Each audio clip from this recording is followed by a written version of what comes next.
Hello and welcome to the Practical Leadership Podcast, where leaders share their tools and practical advice to make you a better leader today.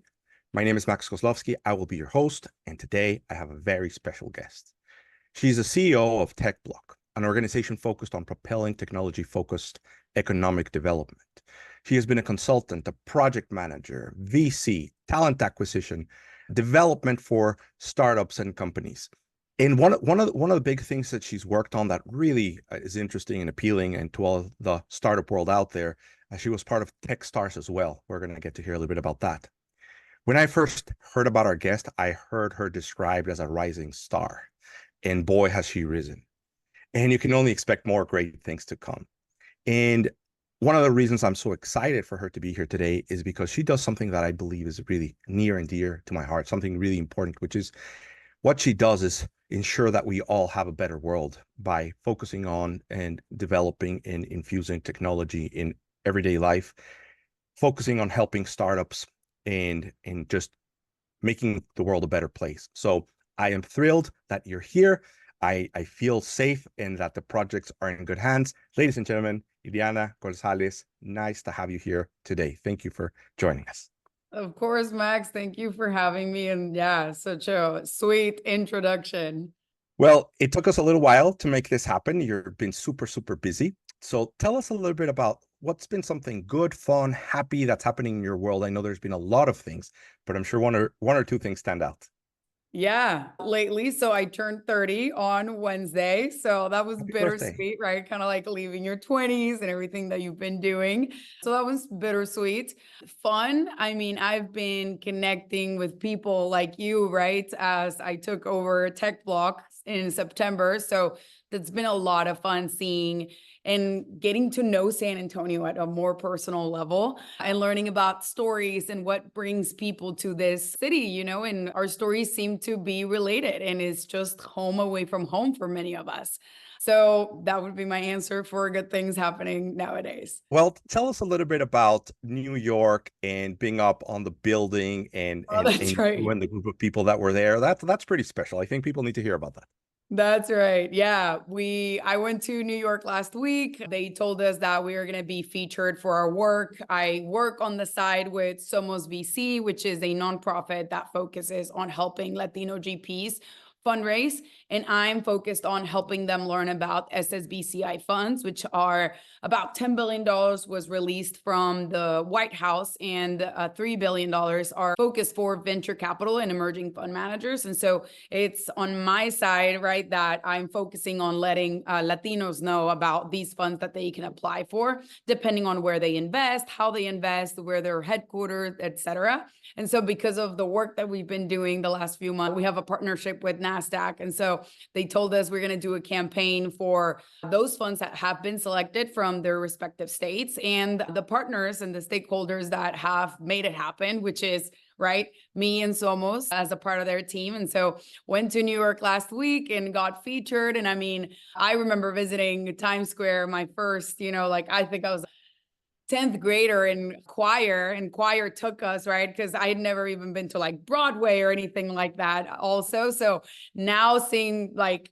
I don't know, 15 years later, right, of when I immigrated to this country, then seeing like my face because of my work featured on Times Square was, yeah, pretty breathtaking. So yes, thanks for the reminder.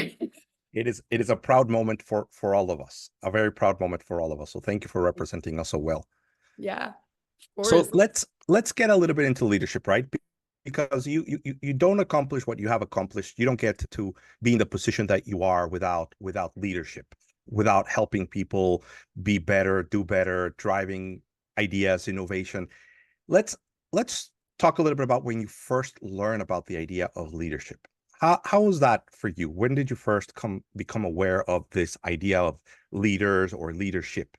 I think personally, I'm the eldest. And so my mom, she says that you were like the best, hardest daughter to raise because I didn't want to push down on your leadership skills. So it was a constant reminder for my mom, right? Of like, okay, like don't fly too high, right? Or be up on the clouds that you're doing things, but also shape you as the leader that you're supposed to become, right? So I think that's where I first learned about like me being the eldest and opening up doors. And then even more, right? Once you immigrate, that you're the person that opens doors for your little sister that's coming right behind you, right? And it starts with college applications and learning about what the SAT is. And so that's how I knew what leadership was. And so it's been in my blood. It's my role in my family's dynamic, you could say. And so, yeah, I guess I've been just shaped as I've grown up, So it was literally. kind of like a natural position for you, right? Like you were there.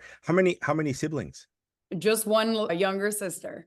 Okay, but then you were like the older sister that kind of shows the way for everyone.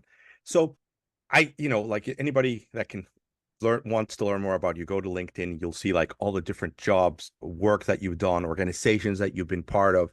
What like drives you to want to contribute and participate and be part of so many different things?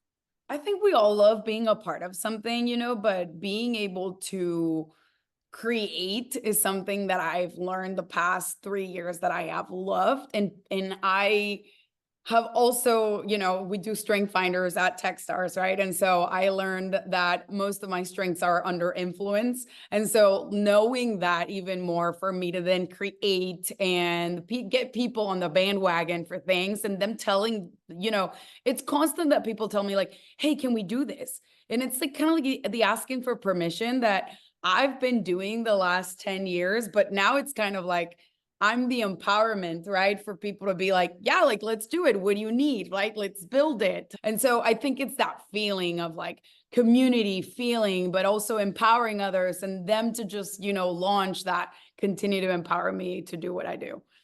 So it sounds like it just like kind of comes from within the excitement to help, to contribute, to be, as you say, part of something. And it sounds like in anybody that knows you will see like you have so much energy, right? And so much charisma and goodwill. And you've been able to kind of grab these ideas and get them to come to life. So I know that you're kind of going through a transition now from, as you say, right, like the person bringing the idea and implementing and driving it to now being the coordinator. Tell us a little bit about that. How did you get your way, right? Like how are you able to sell and influence your ideas so then you had the opportunity to execute them? And then we'll talk about the second part, which is now how do you use that leadership skills and what you learned to help others? I think it starts with like listening and like trying to understand where people are coming from, right? Because even if it's like somebody expressing frustration or, more of a negative light, I always try to understand like, well, maybe somebody is talking to them the same way and it's coming off right my way, that same way, but I'm not taking it personal. And so, God, I totally lost train of thought. What was the question? Yes, we will fix that. Let me just take a quick note here. We were talking about how you were able to kind of bring your ideas to the table and I see. and get like permission to implement and work on them and actually make them happen and come to life. Yeah. Okay.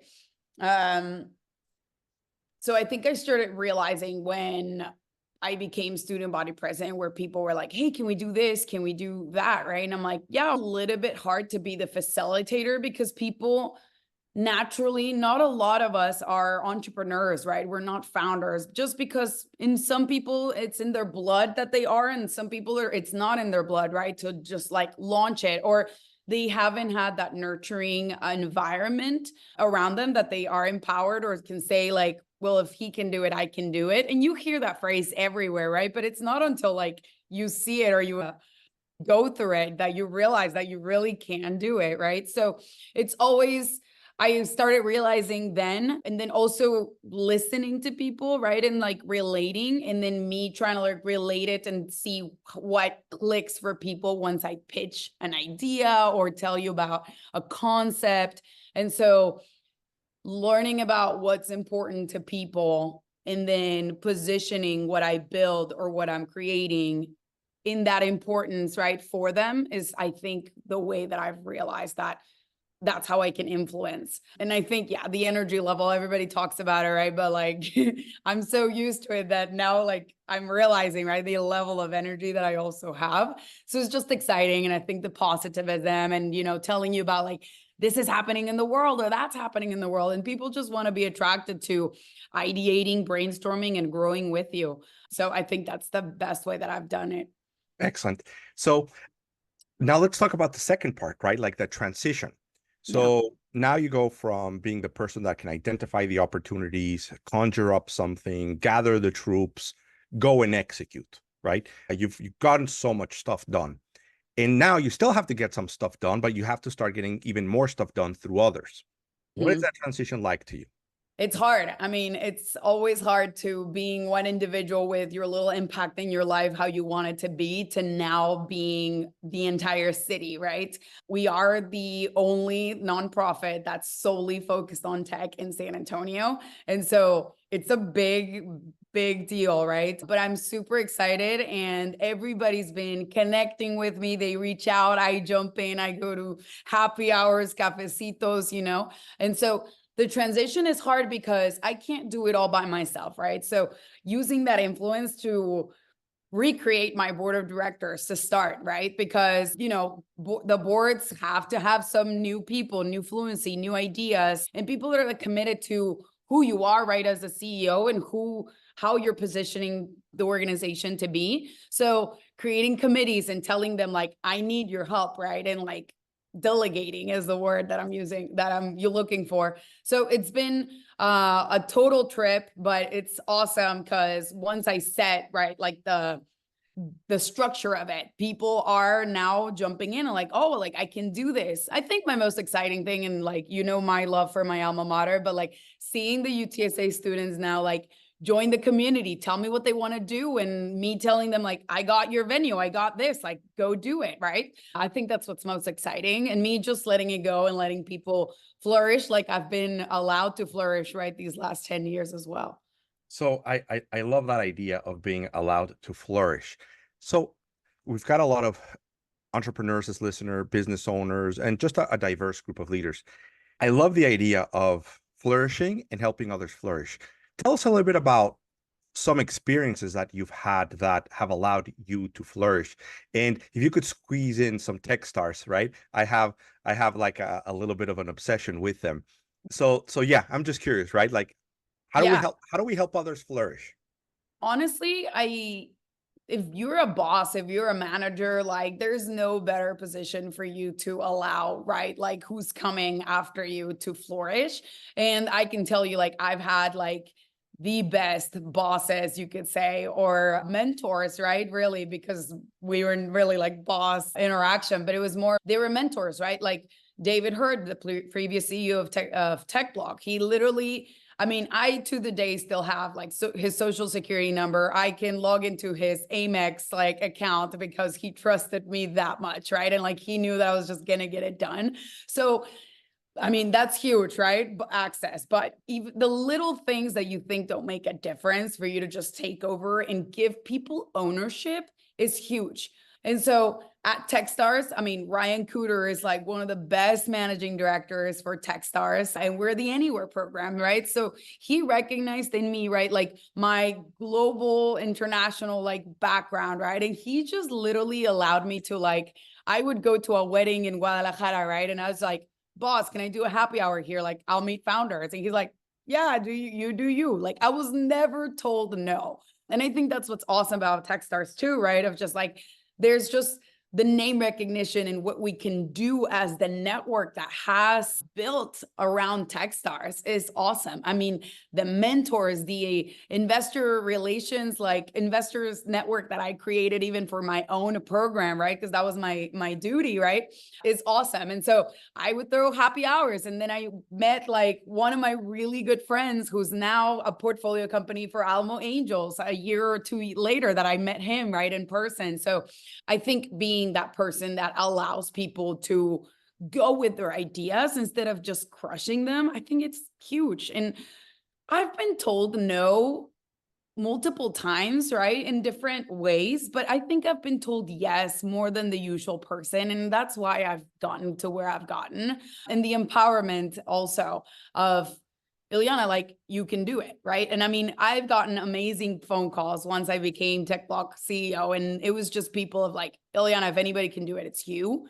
And that statement like carries so much weight for me, right? Because I don't take things lightly. I'm gonna work for you to see that I can, or for you to join me back into what you believe that I could do, mostly more than proving myself. So yeah, being told yes as a younger person with ideas, with energy is huge. And for us to not crush them, right? Like, hey, I want to do a meetup. I want to do this startup. And I think that's huge because I don't think I understood what I could do until I had those people tell me you can. And we all need that. Yeah. So, on my side of the world, we always talk about, having the right people and Yeah. then empowering them and allowing them to learn and make mistakes, because I'm sure that not every project worked out fine, but you had a lot of energy to execute and get things done and try things. Yeah. And overall, I can imagine that, it had good and positive impact. And it's a combination of a lot of great things that I'm hearing, right? Like the community and the openness to people, your energy and your drive, your motivation. But I'm sure that most of these ideas were fundamentally sound, and you were able to sell them and communicate them well. And then Yes. you were able to execute them. I'm sure you were able to learn from them as well. And it's really cool that you're talking about how your boss wasn't the boss, it was like a mentor. And you had strong relationship with a high level of trust, and that enabled you to have the ownership and to build the confidence, right? Because I'm sure, because you're kind of sharing a little bit of that with us, right? You shared your age, and you're like, you're now the CEO of this important company, right, in San Antonio, organization, nonprofit to be specific, and getting some support, recognition, and people telling you that you can do it is still important to you, right? It's like, dude, you're 30 years old, you're this, of course you can, right? Right. Otherwise you wouldn't have been chosen. But getting that support, getting, just having people around you helping you with your confidence and strengthening your confidence has also been an important factor. So Yeah, I think ideating with me, right? And like empowering me to go build it is great now, right? More than telling me like you can do it, but it's a you can do it in a way of like, and why don't we do this? And why don't we do that? Right. And like the brainstorming of things, just because I'm constantly looking for things right outside of San Antonio. Like, how do I bring those resources that are happening right in like the New Yorks, the LAs, for people to see what there is outside of their own little bubble, their own little university, right? Because I've had the huge benefit and honor, honestly, to like be able to travel and work in organizations outside of our own city. So I never moved or anything. I was still there, right? Like cheering on for San Antonio, but I was learning. I was out there, right? From what is happening out there. So yeah, being able to brainstorm with me, telling me, hey, this is happening somewhere else. Like, why don't we, change it in this way or that way? Why don't we implement this? And them really executing it with me, right? Because like I said, like I'm only just so many, right? I just hired my first events in memberships person, and we have our communications director as well. I have my partnerships person now. So I've grown the team for 1 to now we're 4, right? And then the board of directors is brand new too. So we have the chief innovation officer of HEB, him saying like, I love this idea. Like we want HEB in, right? So if you have that influence or that high level position in a higher, bigger, larger corporation, for them to join in to what the nonprofit's doing, right? Like I think that's also great. one of my favorite, not favorite terms is the cross-pollination. But it's so important, right? I mean, I just see it with my clients where I bring ideas to an industry that industry was like completely oblivious to, but it's so common in a different industry. And you're like, this is so normal, or that's what they're doing.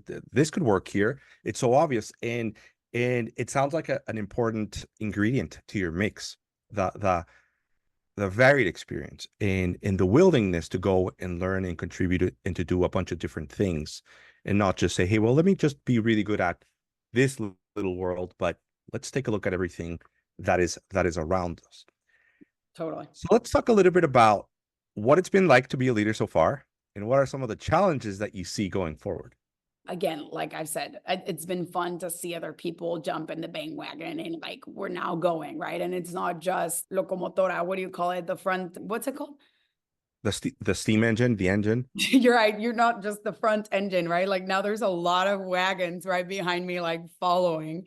So that one's been really cool. I think getting San Antonio plugged into the rest of the state and the world, or like the US, I think that's going to be super exciting, and the world too, right? So you're also Latino with me. And so I do want San Antonio to be the city for Latinos to consider home away from home, just like you and I do. And so if that takes for startups, you open their US headquarters and they're looking for a city, I want them to consider San Antonio. And they are, because we're not seeing like the New Yorks and the LA see San Antonio. For us Hispanics, San Antonio is the city you want to be in. It's family oriented, like we all are. It's business. It's big. We still have a cute high, skyline that we look up to. And I think that we have that power, and that's our magic. We just haven't been able to really squish the lemon juice out of it, right? So I'm hoping that we can do that in the tech industry for startups towards LATAM. So connecting with Chile, Colombia, Mexico City, Monterrey. We're actually traveling to Monterrey as a group for the first time as a tech industry to Monterrey next month. So we're super excited. You're welcome to come, by the way. Yeah, I think being a leader, doing all these things, ideating, people jumping on the bandwagon has been the best part. So it sounds like a very exciting time to be part of your organization. Anybody that is listening to this, they're probably feeling like, yeah, how do I get in? And which is part of your magic, right? It's part of that idea. I love how you're looking, outside. Many times when people think about Latin America, they think Mexico, but you're saying no. We're talking about the whole continent. Yeah.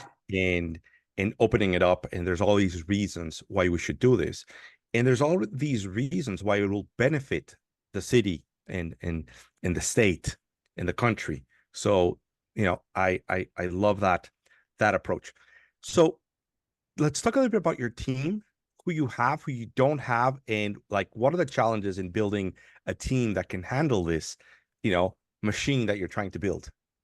Yeah, so it was just me from September to January. They started last week, the 15th. And so I do have Madeline Rodriguez, who's our communications director. She's a senior at UNT. She didn't want to go back to Denton. She wanted to stay in San Antonio. And so I told her, like, I'll, write whatever letter to UNT for you to get class credit, right? For you to then graduate. But she's going to be, and I'm teaching her, right, how to be the community builder and really start practicing with her major, which is communication. So you're going to see her, doing the newsletter, and we were ideating together and like, how do we, highlight people in our community? We launched it last week, right? So she's one. I also have Jessica Mueller. She used to work at the Hispanic Chamber of Commerce, and she did all of the LSAs, leadership. Yeah.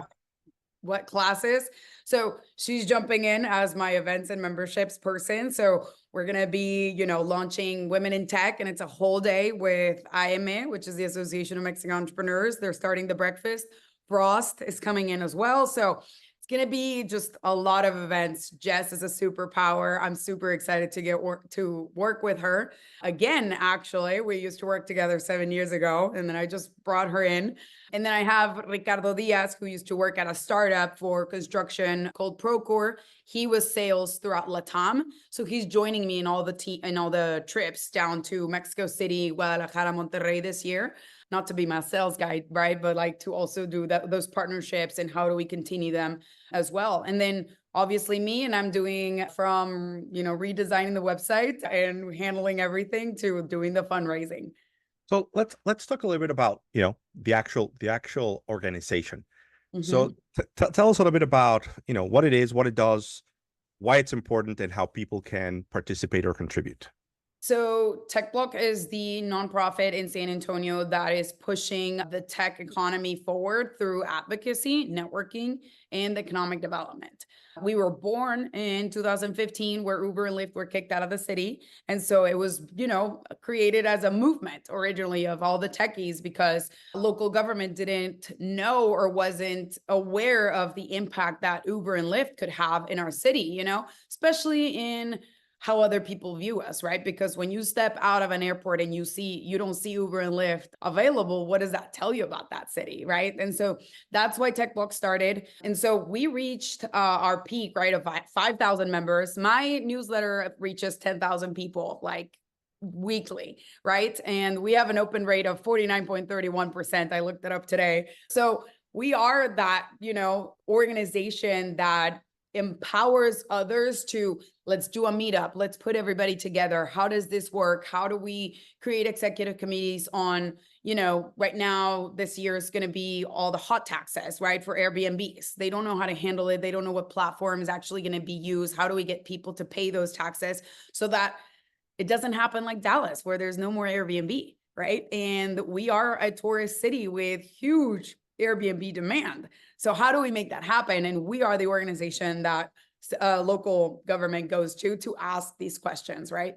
We do a lot of networking, like I said, so like really fun events. Got us plugged into the rest of the state with the Texas Venture Crawl this last year. Really going to look forward to doing it again this next year.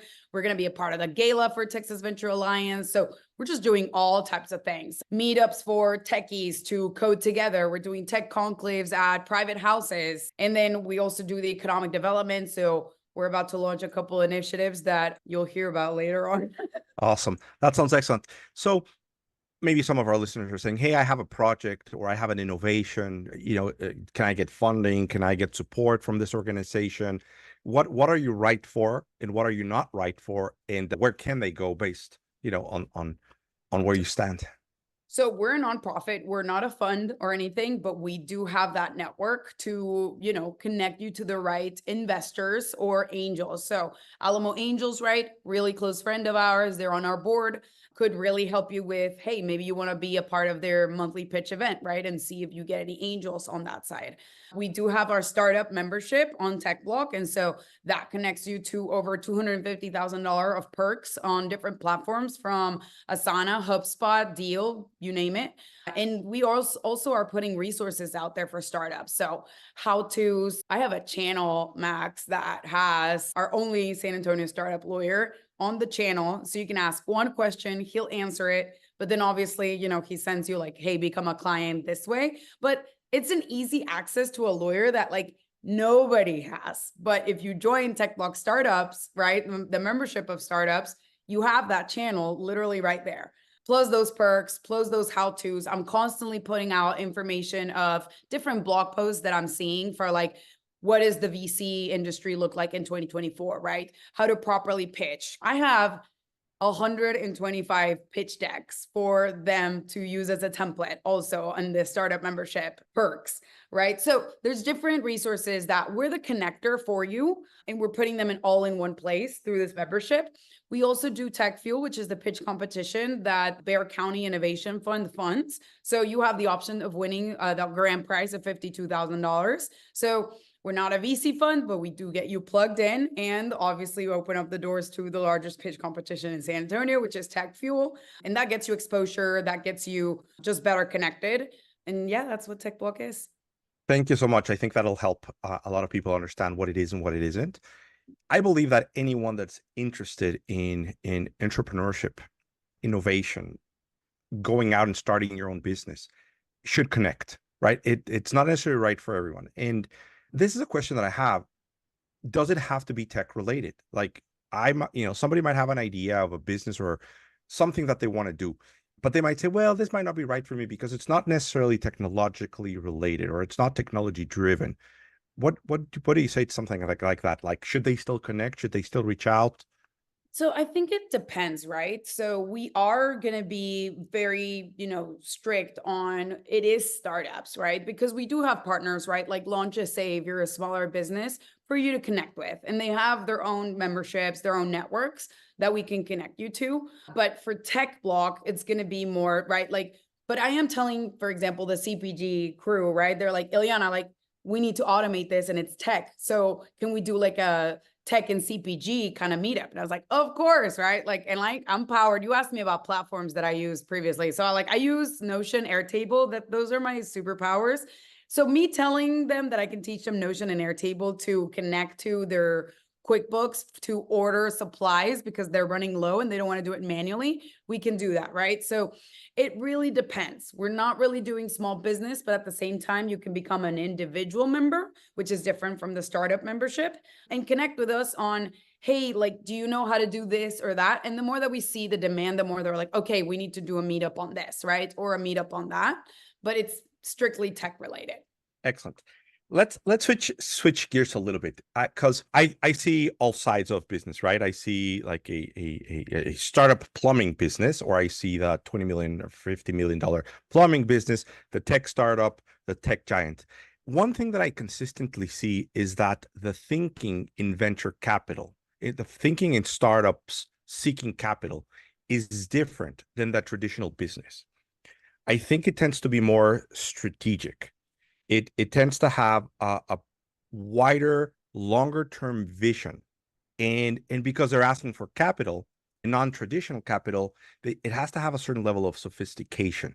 Mhm. And one thing that I know working with my clients is that we're growing, and there's only so much internal funding that can happen, and many times we need outside capital. And it's when we open up those doors and start to have those conversations about capital that I think many times we can take that next level of our thinking. Mhm. What have you learned about the importance of the strategic thinking, the long term? What are some of the musts? I know it's like a big broad question, right? Some of the musts when it comes to you're looking for venture capital. Anyone that's going to want to invest needs to see these things. That may be the same for a plumbing business or the same for a tech business. Oof, yeah, loaded question, right? I worked in startups, and so my thinking was changed last year. But honestly, they call it in friends and family round, your first round, right? Because you want to get to the point where you do build something that you can do or prove that product market fit, right? So even if it's a wait list or something that you kind of already built, even if it's an Excel sheet with a complicated formula, right? Like you are kind of showing how it's gonna work. And I'm a very like, I'm gonna get down to the nitty gritty as to how things work, just because we saw in 2020 and 2021 a wave of fundraising that money was just being given out with no due diligence. And I think that's what's changing for now 2024, where finances are going to have to be signed by 3 people on the team, right? And they're not made up. And so now they're being more due diligent on what they see that has been built. So in my perception of now like a pre-seed or a series A, which is way larger, right? But pre-seed more is friends and family round, you create something, you prove that product market fit, and you kind of build something, however it is that you can see that you build it. And now later on, once you get right the $100, the $200, right, a month, like show some traction, and it doesn't have to be, thousands of dollars, but for you to show that's like, I'm building something and I really need to scale up because I'm seeing the momentum, right? Or this is happening. That's what I would say that would be for your pre-seed. Now, Latam is very different because we don't just let money go, right? If you're a Latam VC. So we literally build everything and we're already making thousands in their eyes, right? For you to then raise money. So different, but the same, right? So I would definitely say you have to have built something. You have to have built some type of traction, show that product market fit. for you to then get money. Nowadays, we're seeing people just say, well, it didn't work. I'm pivoting to completely different, right? And that's not okay for investors. So for you to not be able to do that, we want to see something set in stone. And this is, the way that we're going. And by pivoting, I mean completely change it. It's not even pivoting, right? It's pretty like evolution to -2. It's like you're chasing the shiny object because you want an outcome, not really build something. So it's like, oh, that's hot, let me go over there, versus I am passionate and committed to doing this.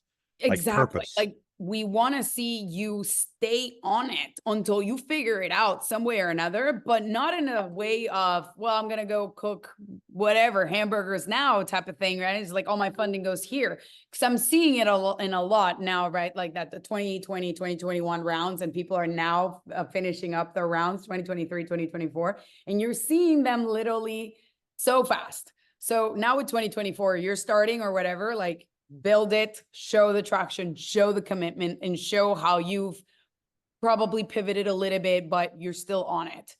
So it opens up like a question in a conversation. I really believe that organizations need to be purpose-driven, people caring, and accountable and result-oriented, right? Like you need a combination of that. And in what you told me sounds like maybe there's some people starting companies that are not necessarily purposeful. Yeah. Right? That, hey, it's a great idea. It sounds like we can make some money here, or yeah, let me raise some capital. It'll be cool. But they might be lacking passion. And yeah, have you seen some of those stories where again they were not passionate, they were just chasing the money, versus stories where they were passionate, they stuck to it, and they figured it out, which is kind of what you're alluding to, right? I just wonder if you've got a story of that. I have tons of them. Max, which one do you want? Let me open up my catalog. Yeah, I mean, it's unfortunate, honestly, because then it makes me frustrated because then you're ruining it for the rest of us that are passionate and are building something, right? So that's what's different about 2024. Now we're seeing them drop like flies, right? And we're realizing them. But then the ones that are sticking through it and still trying to figure it out are the passionate ones. It's not easy to just let it go. So definitely. I mean, you see light and day when you talk to those founders, talk about it. I want to talk to the people that are still talking about and working on crypto and didn't bail and went to AI stuff. Yeah, I do have a friend launching something pretty soon and he's still bullish on it. And there's still a lot of work to be done on that front, but a lot of people just went and like, oh yeah, no, this is dead. But it's like it lasted 3 months. Right. Right. Right. And that's the people that you're kind of trying to avoid because they're not really passionate. They're just chasing the money. Totally. And I mean, it sounds basic, right? But like when your personal story relates to what you're doing because you went through it is the strongest link you can have because you went through it. There's nothing that you're just going to drop because you went through it, right?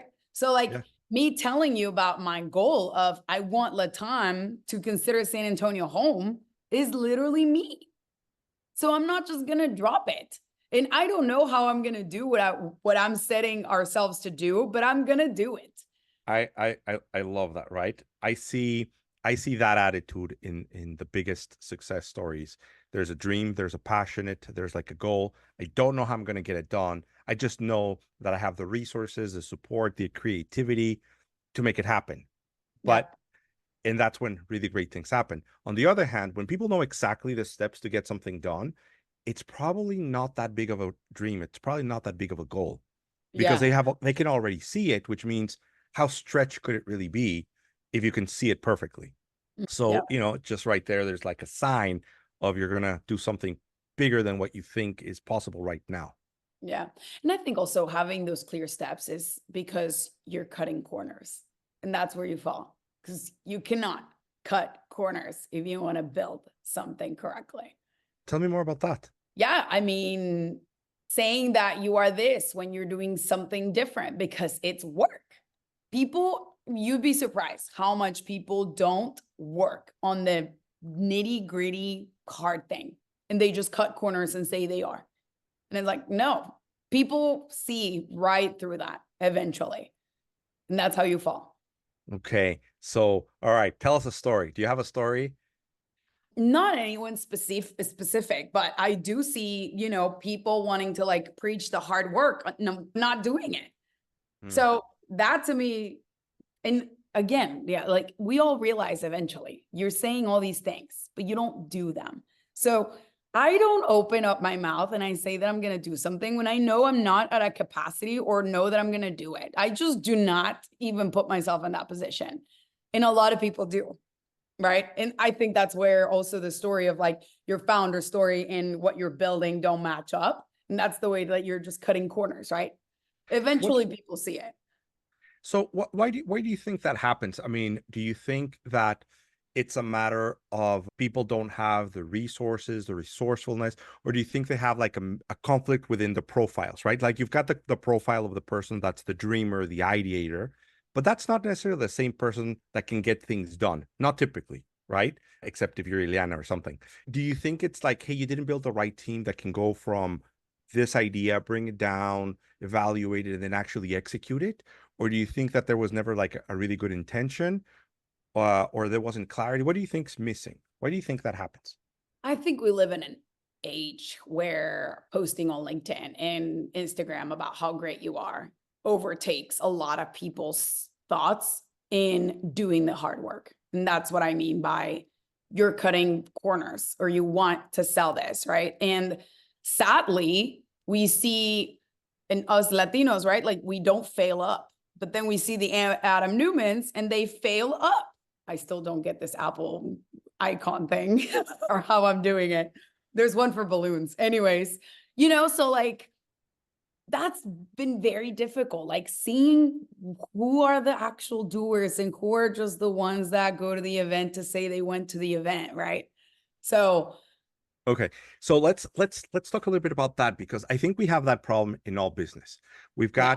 got people that can talk a big game, then they don't quite execute. Then you've got the quiet ones that nobody listens to, but they're actually doing all the hard work behind the scenes. Mhm.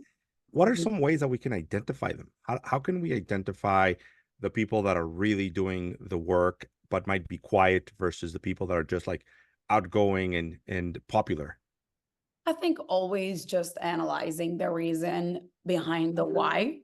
And if it ends up in it's for their ego, real fast, right? So like between you and I, we're a nonprofit. Like I'm not getting paid much. Do you think I'm doing this for my ego? Right. So like, no, I could go land a huge job, right? If I wanted to. So it's different. So I think like seeing the whole like why, right? And like them as a person is how you find them. So digging a little deeper. So when you're working with a company or preparing them for funding, or they're actually part of your program, you're going to get to spend some time with them, and then you're going to really get to know the people. Yeah. How do you guys, like now I'm talking like the VC side of things, right? Yeah. How do you in the VC world try to figure that out before actually, shelling out the cash? It's hard, right? And many of us get it wrong. But I think, like I said, right, like if you are delivering certain things that we ask for, like your financials or your vision, I would want more team members to sign on it, because there's usually that one that will be the whistleblower because they're seeing it from the inside, right? Because it's very different. And I've caught this like this. Me being on the VC side was very different from me than jumping as the first time, like the first employee at them. It changed very fast. And I was like, oh, here are your colors, right? So it's hard as a VC, but I think it's because you need to be able to really do that due diligence to catch it and spend time with them, to the founders. And that, 2020, 2021 was hard because we were all Zoom, but now we're going back to, visit my office or I visit you and really go to that happy hour and get to know you and learn your personal story. So that's the best way really that you could do it, and analyze the market, talk to the employees and talk to previous, clients or coworkers of theirs.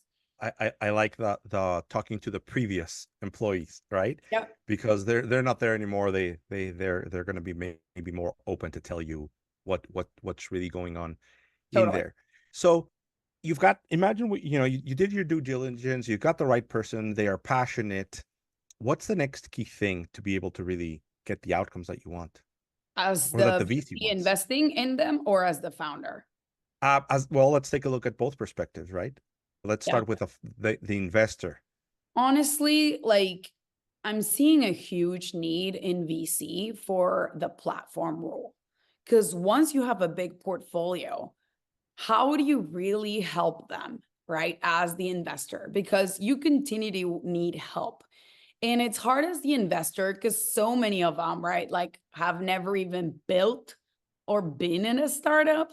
So it's hard for you to give advice when you don't understand it fully, right? And so for you to hire a platform person that understands, empathizes, and has done it is huge. And I think it's a role that is going to be in an up and coming, light, because it's important for you to take care of your portfolio as that mentor, as that person that they go to. And it's not just, well, fire them because my money is running out type of like outlook, right? So that's the way that I would see it on the VC, that it's just so important once you're starting to deploy so much capital, right? And your fund is bigger.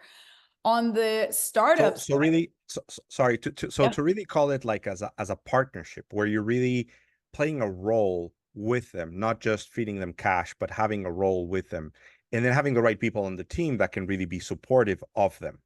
totally. And there's some funds that are going to be straight up with you, right? It's just like, I'm not the partnership mentor type of like thing. I'm just going to invest in you because you've proven blah, blah, blah, blah, blah.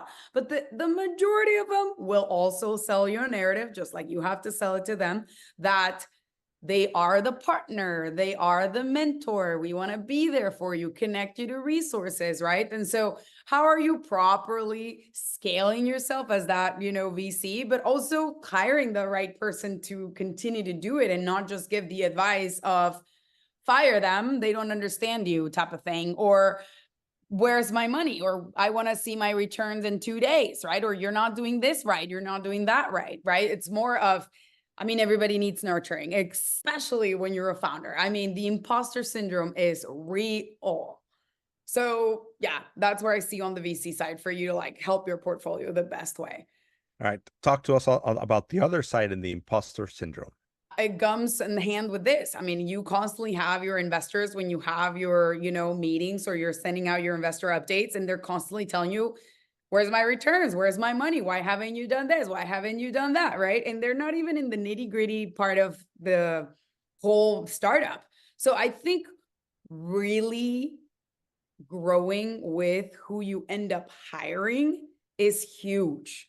And listening to feedback, not from investors completely. Yes, listen to them. They know something, but everything, take it with a grain of salt. Because at the end of the day, all they want is their money back. You want for you to succeed in your startup, right? So you got to really have a good head on your shoulders as to what you listen to or what you don't.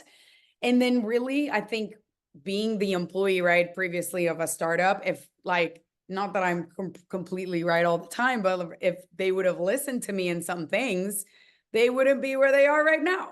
So being able to really listen to your employees is huge. And then honestly, like having a business coach is the best thing you can do as a CEO, because you are hiring them to tell you the hard things. And maybe it's from someone that's you're not, working with all the time. Because hearing the hard things and getting the feedback of like, you suck at this and you suck at that, it's hard. But if you hire somebody to tell you because that's who you are and you're getting that feedback, I think is the best thing you can do. Well, thank you on behalf of me and all the other coaches out there. Yeah, no, it's true. So having, surrounding yourself with good people, recognizing that they are deep in their like, area of expertise or domain, and that you have to take them seriously is really critical. Yeah. And then you have the part of being able to be self-critical and learn and grow through someone that can see you from the outside but cares about you and is not being critical of you, but just pointing out the opportunities and telling you things as they are, right? Why you're the So coach. Yeah. yeah. And So, like the VC is like, how do I get the return? Like, how do I get this guy to or gal to do what they have to and get the work? And then on the other hand, you have your doubts because heck, if you're a CEO and you're trying to do something great, you are outside your element by definition. right? Mhm. Like you are trying to accomplish something that has not been accomplished before, or you have not accomplished before. So you feel very, very stretched, just Yeah. again by definition. If you're trying to accomplish something you've accomplished 1,000 times before, then get better goals, Right. right? Go shoot for more. So then all the doubts, all the questions. What am I missing? What do I not know? Did I make mistakes? So having people you can trust, give you the right feedback, not being so critical on yourself, but Yeah. actually having someone that will be critical like for you. So then you're like, okay, yeah, they tell me I suck enough. Now I know what really sucks and what doesn't. So Right. Yeah. that is so cool that you're sharing some of these things. Let me ask you this. So I'm pretty sure, well, I know Techstars has all these frameworks and tools and documents and processes and many other organizations that you've worked on. Do you have like a go-to, hey, when I'm working with a team or a group of people and I want to get them either on the same page or aligned, or I want to sell them an idea, or is there like a go-to tool that you like to use? Yeah, I mean, I'm still seeing people use Google Drive and they name their folders, and I think it's cute, but I always tell them like build your Notion database, and that lives everything in one place, right? Like templates, passwords, databases. Now they launch Google Calendar in Notion, right? For people to see it and share it, not just, So I always go to Notion when it comes to a big team. Nobody knows what everybody else is in or what the to-do tasks are. So yeah, that one. And then I automate myself. And it's funny, some of my friends thought that I had 100 people working under me last year, right? And I was like, nope, that's Airtable. So I do a lot of things on Airtable. So for us not that techie, what's Airtable? So Airtable is like Excel on steroids. So it's not very, like equal and then a formula. It's just very like low code, no code for you to automate certain things. So you can connect it to your Slack, right? And you can create forms for columns to be filled in through a pretty form, right? Or yeah, so it's Excel on steroids. Okay. So you're saying, look, you gotta keep up with technology and the tools that are out there, and you have to start using it. And I Yep. and I really like you said, hey, I just 100x'd myself because I have automated all these things. Yeah. That's And exactly it. and I'm guessing you're the self-taught type person in that sense. Yes, You I just start am. playing around with it and figure things out. And Yeah. then they're like, oh, I didn't know you could do that. And then you tell other people, it's like, hey, do you know you could do that? And they're like, ah, Totally. Yeah. And now Notion, Zapier, and Airtable are powered by AI. So you just tell it what you want it to do and it creates it for you. So now people have an advantage, right, over me that I learned from zero, that you just tell it what to do and it does it. that is excellent. So high tech tools. Let's see. I've got like 5 different places that I want to go, but we're running a little bit short on time. So let me do this. Let me do a quick summary of some of the things that we've talked about, Mhm. and I'm sure I've missed some things that you'd like to share with the audience. I'll give you an opportunity if I've missed anything or anything else that you want to kind of share, talk to the world about, and then we'll kind of come back and maybe wrap up, and maybe there'll be time for one or two more questions. Is that good? All Cool. right. Sounds So good. I'll try to be brief, but I think it all starts with you being like the eldest of 2 daughters, and having like a certain responsibility bestowed upon you to say, hey, you've got to show the way and lead the way. So in a way, from your position in your family, they kind of groomed you to be in a leadership position, which I mean grew and evolved. I mean, so many different groups and organizations, student body president, all these different things seem to come from just like a place of passion and care and wanting to do great things. And you say that one of the things that has really helped you is listening and understanding others, and really understanding what is important to them, and then in a very positive way, understanding how to connect what they want with what you're doing. So you're also like a master salesperson.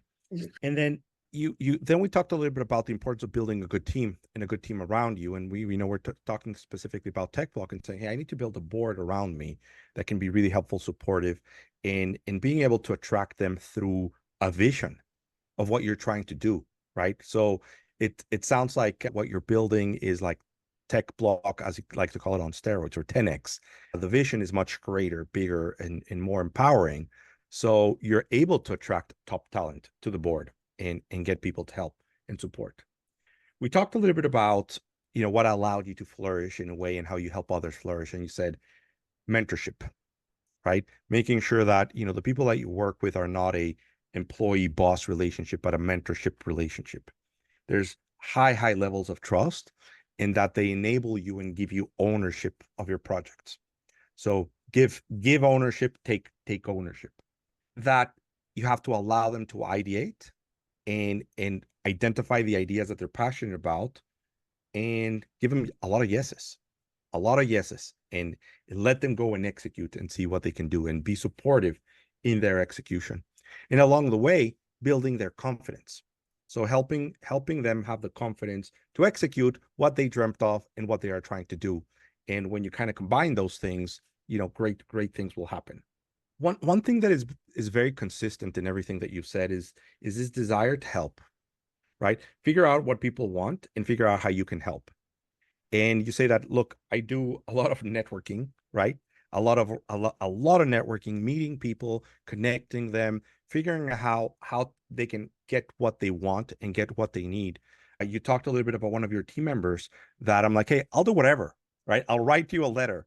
I'll do whatever I have to help you have what you want, which will also contribute to the team, which is like, wow, okay, it's being proactive in about how do we, right? Not what you have to do.